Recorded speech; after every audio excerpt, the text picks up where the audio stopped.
नमस्कार, मैं स्वागत है आपका। देख रहे हैं न्यूज इंडिया में, हूं आपके साथ शिल्पा तोमर। मुख्यमंत्री पुष्कर सिंह धामी असम के गुवाहाटी पहुंचे। सीएम धामी ने वहां मां कामाख्या मंदिर में दर्शन किए, पूजा अर्चना की। सीएम धामी ने इस दौरान सभी की सुख समृद्धि की भी कामना की है। ये बड़ी खबर, बड़ी अपडेट। मुख्यमंत्री पुष्कर सिंह धामी असम के गुवाहाटी पहुंचे हुए थे, जहां उन्होंने मां कामाख्या देवी मंदिर में पूजा अर्चना की और सभी लोगों के लिए मां से सुख की समृद्धि की कामना करते नजर आए। हाथ जोड़कर उन्हें प्रणाम करते हुए नजर आए, शीश नवाते हुए नजर आए। तस्वीरें देखिए आपके सामने। असम के गुवाहाटी पहुंचे हुए उत्तराखंड के मुख्यमंत्री पुष्कर सिंह धामी विश्व प्रसिद्ध कामाख्या देवी मंदिर, वहां जहां दर्शन करने के लिए पहुंचे सीएम धामी। दर्शन करने के बाद पूजा अर्चना भी उन्होंने की और फिर वहां मीडिया से मुखातिब हुए। इस दौरान प्रदेशवासियों के लिए, देशवासियों के लिए सुख समृद्धि की कामना करते दिखाई दिए उत्तराखंड के मुख्यमंत्री पुष्कर सिंह धामी।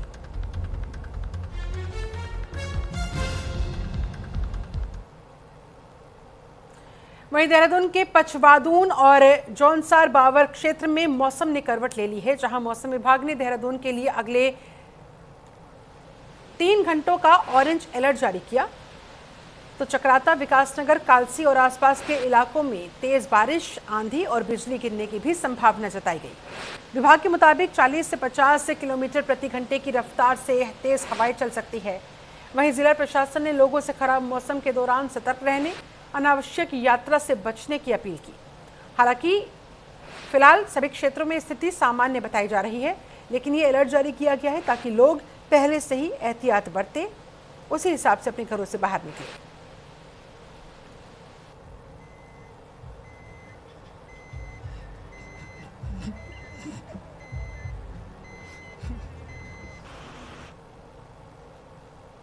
बाबर में मौसम ने अचानक करवट ले ली है। विकासनगर, कालसी और चक्राता क्षेत्र में सुबह से ही बादल छाए हुए हैं, जबकि कई जगह पर हल्की बारिश भी देखने को मिली। मौसम विभाग ने अगले कुछ घंटों के लिए ऑरेंज अलर्ट जारी करते हुए तेज बारिश, आंधी और बिजली गिरने की चेतावनी दी है। प्रशासन ने लोगों से सतर्क रहने और खराब मौसम के दौरान सुरक्षित स्थानों पर रहने की अपील भी की है। न्यूज इंडिया के लिए अमित रावत, विकासनगर। उत्तराखंड में 2027 में विधानसभा चुनाव होने हैं। इसे लेकर राजनीतिक दलों ने अभी से तैयारियां शुरू कर दी। बता दें आपको, बीजेपी हर बार चुनाव से पहले एक सर्वे कराती है। इस बार भी बीजेपी सर्वे करवा रही है। हाल ही में बीजेपी ने अपने विधायकों की परफॉर्मेंस को लेकर एक सर्वे करवाया है, जिसमें बीजेपी के 8 विधायकों की परफॉर्मेंस खराब बताई जा रही है।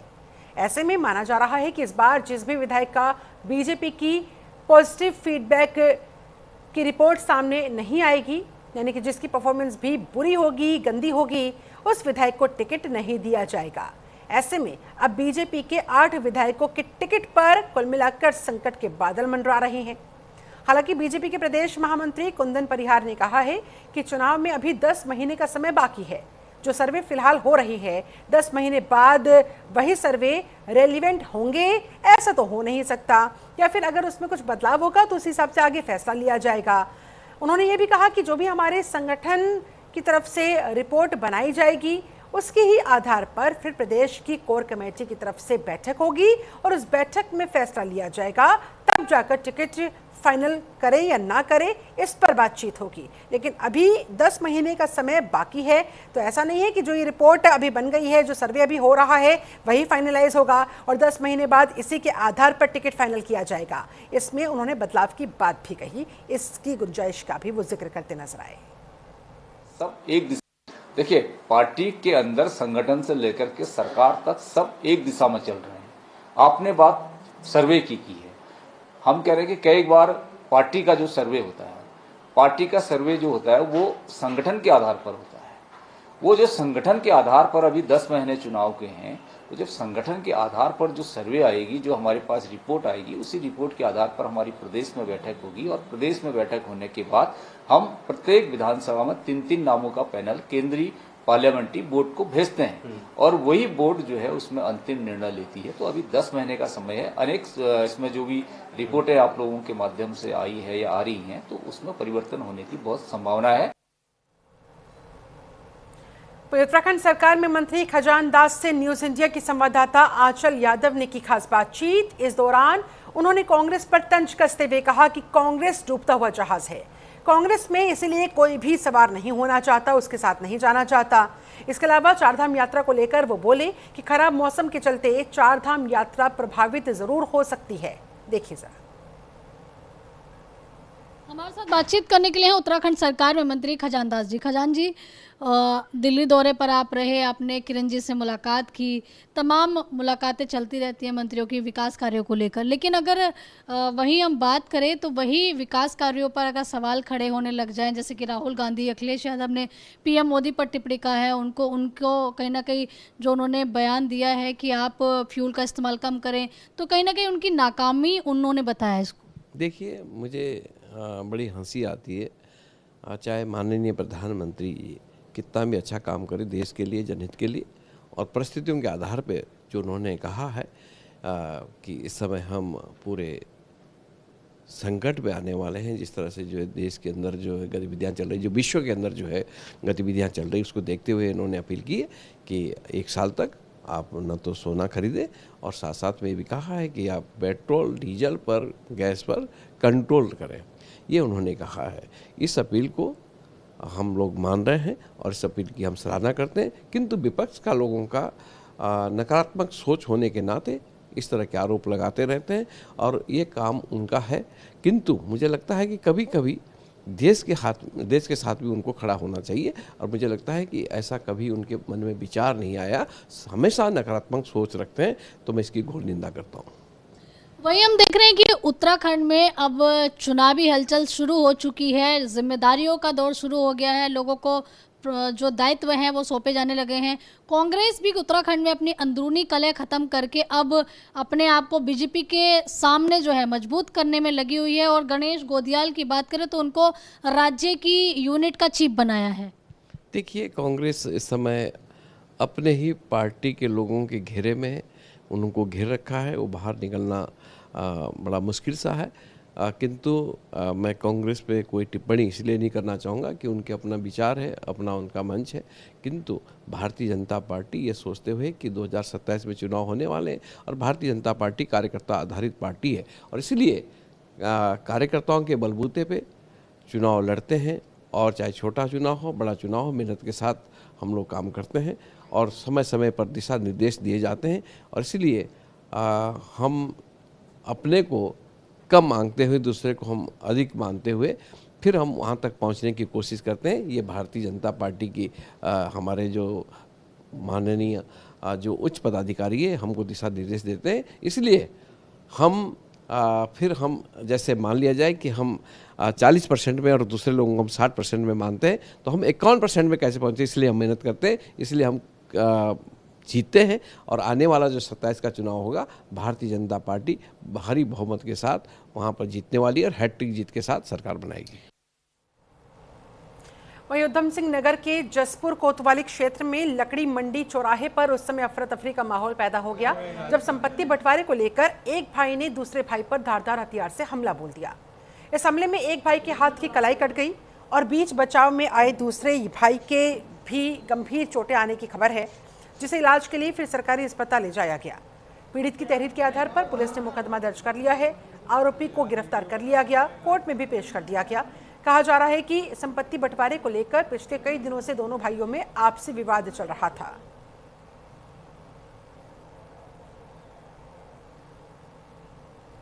मस्जिद के पास में जहाँ यूके 18 होटल भी है, वहाँ पर आसपास 5 भाई सगे भाई रहते हैं, जिनमें से भाइयों के मध्य में संपत्ति के बंटवारे के कारण बड़े भाई ने छोटे भाई पर जानलेवा हमला किया था पाटन से। उस संबंध में हमने अभियोग पंजीकृत कर हमलावर जो उसका बड़ा भाई था उसको अरेस्ट कर लिया और आवश्यक कार्रवाई करके माननीय न्यायालय के समक्ष पेश किया। उधर चक्राता विधानसभा में 2027 चुनाव को लेकर राजनीतिक हलचलें तेज होने लगी हैं, जहां बीजेपी के वरिष्ठ नेता रामचरण नोटियाल ने क्षेत्र में जनसंपर्क अभियान शुरू करते हुए हनोल महासू महाराज मंदिर में दर्शन किए। इसके बाद उन्होंने कथियान में आयोजित हिंदू सम्मेलन में हिस्सा लिया। राष्ट्रीय स्वयंसेवक संघ यानी कि आरएसएस के शताब्दी वर्ष पर आयोजित इस सम्मेलन में सामाजिक समरसता और राष्ट्र निर्माण पर जोर दिया गया। सांस्कृतिक प्रस्तुतियां भी पेश की गई। इस कार्यक्रम में बड़ी संख्या में कार्यकर्ता मौजूद दिखाई दिए। वहीं मीडिया से बातचीत करने के दौरान रामशरण नौटियाल कहते नजर आए कि 2027 के चुनाव को लेकर पार्टी पूरी मजबूती के साथ मैदान में उतरेगी। तमाम जनता से जुड़े हुए मुद्दों को उठाया जाएगा। इस बार चक्राता में कमल खिलाने का लक्ष्य रखा गया है।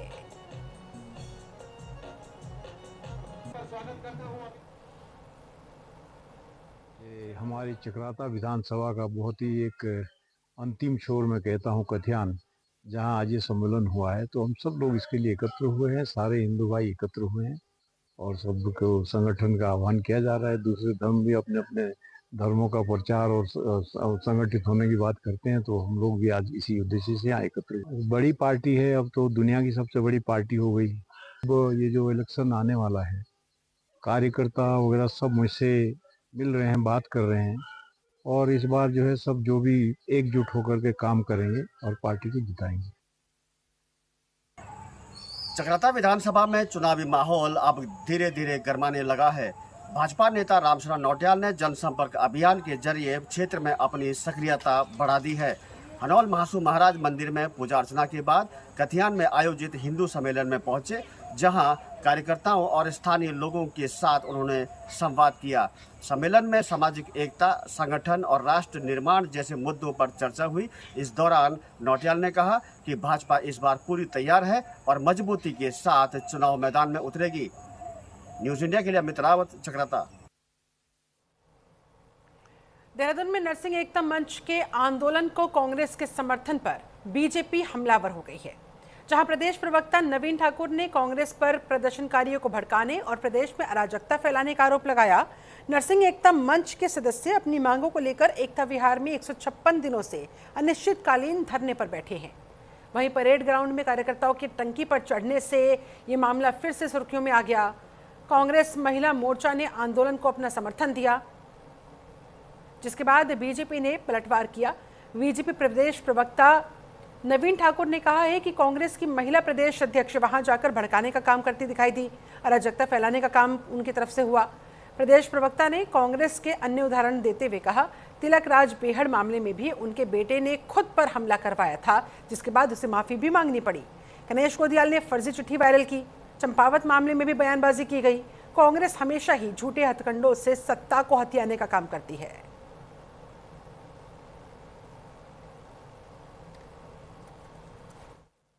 देखिए, कल कांग्रेस की महिला प्रदेश अध्यक्ष द्वारा जिस प्रकार वहां जाकर उनको भड़काने का काम किया गया, अराजकता फैलाने का काम किया, टंकी पर जो है प्रदेश अध्यक्ष चढ़ गई और सुबह उन्हीं के नेता जाकर जो है फिर उनको नीचे उतार देते हैं, तो ये दिखाता है, ये स्पष्ट दर्शाता है कि ये सारी जो है साजिश कांग्रेस की है और कांग्रेस बाज नहीं आ रही है। लगातार इस प्रदेश में साजिशें रच रही है, पर्दाफाश हो रहा है, उनका झूठ का नकाब उतर रहा है और जनता के सामने किरकिरी हो रही है। लेकिन कांग्रेस एन केन प्रकरण किसी भी प्रकार से इस प्रदेश की सत्ता हथियाने के लिए इस प्रकार के हथकंडे अपना रही है। तिलक राज बेहड़ का प्रकरण आपने देखा, उनके बेटे ने जो अपने ऊपर ही हमला करवाया, बाद में माफी मांगने पड़ी।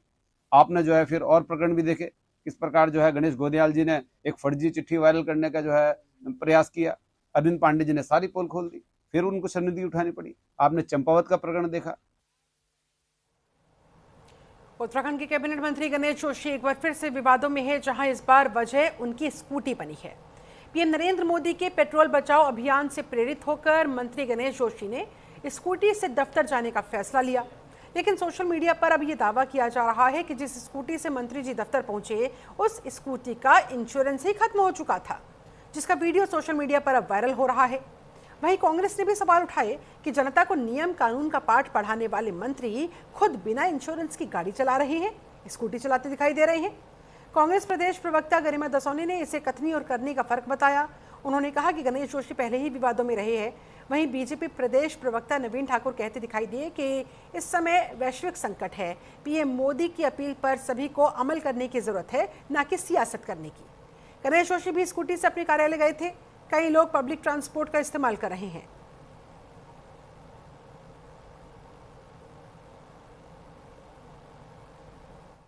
काबीना मंत्री गणेश जोशी जो एक बेजुबान जानवर शक्तिमान घोड़े को लठ से पीटने के लिए पूरे देश और दुनिया में मशहूर हो गए थे। उनका ये तीतरपना उनको बैकफायर कर गया। व्यक्ति जब ज़्यादा अपने आप को ओवर स्मार्ट समझता है तो यही होता है, वाहवाही की जगह पर वो जगहसाई करवा लेता है। कल पूरे दिन भर गणेश जोशी ट्रोल होते रहे सोशल मीडिया पर, क्योंकि मोदी जी ने जो पेट्रोल और डीजल की बचत करने को देशवासियों का आह्वान किया है, उसका अनुकरण और अनुसरण करते हुए गणेश जोशी स्कूटी में निकल पड़े। पीछे पीछे उनकी फ्लीट चल रही थी। जिस स्कूटी में वो सवार थे उस स्कूटी का पड़ताल करने पर पता चला ना पॉल्यूशन कंट्रोल सर्टिफिकेट है और उसकी जो इंश्योरेंस है वो भी एक्सपायर हो रखा है। हम स्वयं पे पहले उदाहरण लागू करते हैं, उसके बाद जो है पब्लिक से उपेक्षा करते हैं। आपने कल देखा कितने हमारे नेताओं ने, चाहे गणेश जोशी जी हो, स्कूटी पर बैठकर जो है वो गए, और धीरे धीरे आगे इसको जो है और बढ़ावा मिलेगा। माननीय प्रधानमंत्री जी की बात को आम जन में स्वीकारता है और आम जन भी जो है इस ओर अग्रसर हो रहा है। आज मैं देख रहा था मेरे बहुत सारे मित्र जो है मेरे साथ बस में ही सफर कर आ रहे हैं। तो आने वाले समय पे और इसको बढ़ावा मिलेगा। चाहे दोपहिया वाहन चलाएं, छोटे स्तर पर कहीं सब्जी लेने जाना हो, कोई और काम करना, उसको साइकिल के माध्यम से करें। मैं भी आप सबके लोकप्रिय चैनल के माध्यम से यही अपील करूंगा कि हम सबको इस संकट में, जो वैश्विक संकट है, हम चूंकि 80 से 90% जो है तेल आयात करते हैं, हमारे यहाँ इसका उत्पादन नहीं है, और हमारे एक बड़ा जो है हिस्सा, पैसे का बड़ा हिस्सा, बजट का बड़ा हिस्सा जो है इस आयात पर खर्च होता है। तो अगर हम सब थोड़ा थोड़ा बचत करेंगे तो निश्चित तौर पर उसमें जो है हमें राहत मिलेगी और देश हित में ये बड़ा काम होगा। वहीं हरिद्वार के सिडकुल औद्योगिक क्षेत्र में श्रमिकों का आक्रोश लगातार बढ़ता जा रहा है। आए दिन अलग अलग कंपनियों के मजदूर अपनी मांगों को लेकर श्रम विभाग कार्यालय पहुंच रहे हैं, जिससे विभाग की कार्यशैली पर गंभीर सवाल खड़े हो रहे हैं। पिछले 4 दिनों में 4 अलग अलग कंपनियों के श्रमिक की वेतन बढ़ोतरी की मांग को लेकर धरना दे चुके हैं। कैंपस और लग्जर कंपनी के बाद अब जीनस और इंडो हर्बल कंपनी के मजदूर भी श्रम विभाग कार्यालय पहुंचे और अपनी सैलरी बढ़ाने की मांग उठाई। लगातार बढ़ते विरोध प्रदर्शनों से साफ है कि श्रमिकों की समस्याओं के समाधान में विभागीय स्तर पर कहीं न कहीं कमी नजर आ रही है। देखिए इस रिपोर्ट में।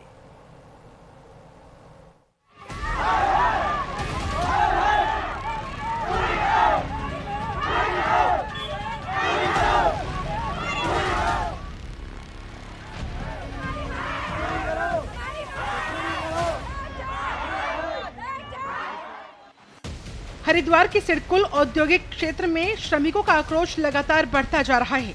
आए दिन अलग अलग कंपनियों के मजदूर अपनी मांगों को लेकर श्रम विभाग कार्यालय पहुंच रहे हैं, जिससे विभाग की कार्यशैली पर गंभीर सवाल खड़े हो रहे हैं।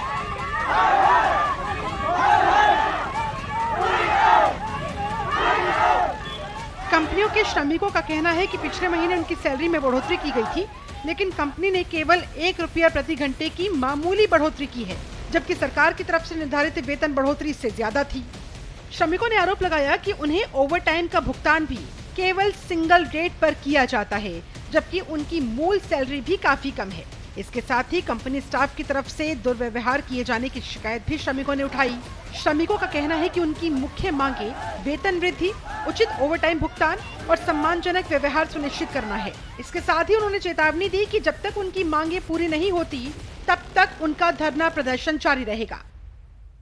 मांग तो 18,500 की, लेकिन गवर्नमेंट की तरफ से हमारी सैलरी 15,300 रुपए हुए हैं। आप लोगों को ओवरटाइम कितना मिलता है? ओवरटाइम 62 रुपए। मतलब सिंगल मिलता है या डबल मिलता है? सिंगल मिलता है। आप लोगों ने इस बात पे भी नाराजगी जताई है? हाँ जी। और आप लोगों की कंपनी PFSI करता है? हाँ जी करता है। और किस प्रकार की दिक्कतें कंपनी में सामने देखने को मिलती है? कंपनी को बोलने की तमीज नहीं। एक तो फ्लोर के अंदर जो हमारे सीनियर हैं वो उन्हें बोलने की तमीज नहीं है। वो लोग बदतमीजी से तू तड़ांग से बात करते हैं और मिनट में हमें गेट पास देने के लिए बोलते हैं, थोड़ी सी गलती पे लिए। और अभी फिलहाल में काम वो नहीं है तो ब्रेक दे रहे हैं मेन पावर को, उसकी हमें ड्यूटी नहीं मिलती है। और मेडिकल सुविधा तो कुछ भी नहीं, और मेडिकल की कोई सुविधा नहीं है। अगर किसी मेन पावर को चोट लग जाती है तो उसके लिए कोई मेडिकल सुविधा हमें नहीं दी गई है। सैलरी बढ़वाना है हमें। कितनी सैलरी है आपकी? हमारा 11,300 है। कितनी मांग कर रही हैं आप? 18,500 की मांग कर रहे। और किस प्रकार की दिक्कतों का सामना करना पड़ता है? सर देखो, हमें न गेट पास जल्दी मिलता है और सबसे पहली बात तो रिलीफ टाइम 5-10 मिनट देते हैं। हम लोग तो रूम से उठ के गेट के बाहर जाते हैं, 10 मिनट हो जाता है, ठीक है। 5 मिनट लेट होते हैं ना तो कहते हैं घर बैठो अपने। कोई बात होती है हम घर बैठेंगे तो कंपनी तुम चलाओगे। और इतने बदतमीजी से बात करते हैं ना, कुछ कहने की बात नहीं। अगर कोई बात हो जाए तू तरीके से बात करते हैं, मेन पावर से ऐसी बात करते हैं। वहीं कांग्रेस नेता वरुण बालियान ने कहा कि श्रम विभाग की कार्यशैली पर गंभीर सवाल खड़े हो रहे हैं। उन्होंने कहा वो कंपनियों के श्रमिकों के साथ मजबूती के साथ खड़े हैं और प्रशासन की कार्रवाई की निंदा करते हैं।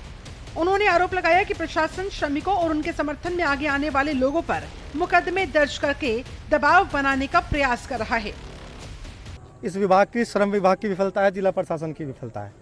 आज तक के इतिहास में सिडकुल में लगातार 4 दिनों में चौथी हड़ताल है। इसका मतलब साफ है कि सिडकुल का मजदूर परेशान है, सिडकुल के मजदूर के साथ शोषण हो रहा है। आज मजबूरी में लगातार चौथे दिन अलग अलग कंपनियों के मजदूर निकलकर सड़क पर अपने अधिकार मांगने आए। अधिकार हम इसलिए कहेंगे, जो एक तरफ तो सरकारें शासनादेश लागू करती हैं, एक तरफ लेबर लॉ बना के रखती है, एक तरफ फैक्ट्री एक्ट बना है, लेकिन किसी का पालन इस सिडकुल में नहीं हो रहा। जो लेबर लॉ दर्जनों साल पुराने हैं, जो शासनादेश आए इतना समय हो गया, जो एरियर इनको 6 माह पूर्व मिल जाना चाहिए था, जो ओटी का दोगुना मिलना इनका अधिकार है, उन सब चीज़ों के लिए भी आज सड़क पर आना पड़ रहा है। तो मैं कहना चाहूँगा कि यहाँ का जो प्रशासन है, यहाँ का जो श्रम विभाग है, वो अंधा है। उप श्रम आयुक्त विपिन कुमार ने बताया कि चौथी 5वीं कंपनी का मामला श्रम विभाग कार्यालय तक पहुंचा है। उन्होंने कहा कि पिछले महीने इंजीनियरिंग और नॉन इंजीनियरिंग श्रमिकों की वेतन दरों में बढ़ोतरी की गई थी, लेकिन इसी को लेकर कुछ श्रमिकों के बीच गलतफहमी उत्पन्न हो गई है। उन्होंने स्पष्ट किया कि नॉन इंजीनियरिंग श्रमिक इंजीनियरिंग श्रमिकों के समान वेतन की मांग कर रहे हैं, जबकि दोनों कैटेगरीज के पे स्केल अलग अलग निर्धारित है। इसी वजह से श्रमिक अपनी मांगों को लेकर कार्यालय पहुंच रहे हैं, जहां उन्हें समझाकर वापस भेजा जा रहा है। जो श्रमिक जो हैं लगातार आ रहे हैं यहाँ पे कार्यालय तक, लगातार फैक्ट्रियों से ये चौथी 5वीं कंपनी का मैटर आ रहा है। तो इसमें ये हुआ है कि अभी पिछले ही महीने जो हैं नॉन इंजीनियरिंग और जो इंजीनियरिंग वो हैं उद्योग हैं, उनके रेट बढ़ाए गए हैं। तो उसके लेकर कुछ श्रमिकों के बीच में मिसकम्युनिकेशन हो गया है, जिसकी वजह से उनको ये लग रहा है कि जो इंजीनियरिंग वाला वेज है, नॉन इंजीनियरिंग वालों चाह रहे हैं कि हमें भी वो वेज मिले। लेकिन जो भी आ रहे हैं उनको समझा के, बता के उनका समाधान किया जा रहा है। हरिद्वार सिडकुल में श्रमिकों का बढ़ता आक्रोश अब प्रशासन और श्रम विभाग के लिए बड़ी चुनौती बनता जा रहा है। लगातार हो रहे धरने प्रदर्शनों से साफ है कि मजदूर अपनी मांगों को लेकर कितने गंभीर है और उन्हें अगर समय पर समाधान नहीं मिल पाया, अगर बातचीत जल्दी और ठोस कार्रवाई कोई नहीं होती, तो औद्योगिक क्षेत्र में आंदोलन उनकी तरफ से और तेज किया जा सकता है। अब से कुछ दिनों पहले नोएडा में, ग्रेटर नोएडा में सैलरी को लेकर मामला बहुत उग्र हो गया था। इसी प्रकार से हरिद्वार में आए दिन कंपनियां के जो लेबर हैं, उनकी जो लेबर है वो लगातार धरना प्रदर्शन देने के लिए लेबर ऑफिस पहुंच रही हैं। हर कंपनी की मांग है जो लेबर हैं उनकी सैलरी बढ़ाई जाए, लेकिन सबसे बड़ा सवाल ये खड़ा होता है कि आए दिन कंपनियों की जो लेबर हैं वो सैलरी बढ़ाने के लिए मांग कर रही हैं। जो लेबर कमिश्नर हैं, जो लेबर के अधिकारी हैं, वो इस पर ध्यान क्यों नहीं दे रहे हैं? क्या वो इस पर तब ध्यान देंगे जब ये मामला नोएडा की तरह उग्र हो जाएगा? क्योंकि आप समझ सकते हैं एक बहुत बड़ी अनहोनी हुई थी नोएडा में, कई सौ लोग घायल हुए थे, कई जगह पथराव भी हुए थे। ऐसी परिस्थिति में लगातार आए दिन जो लेबर हैं हजारों की तादाद में धरना देने के लिए लेबर ऑफिस पहुंच रही हैं। मैं प्रवेश राय, न्यूज इंडिया, हरिद्वार।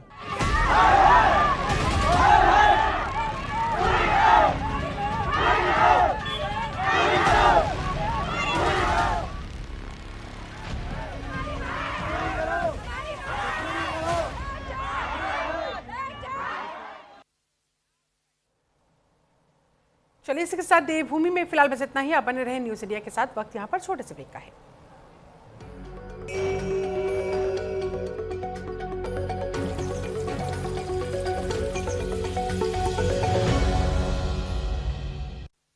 के क्षेत्र में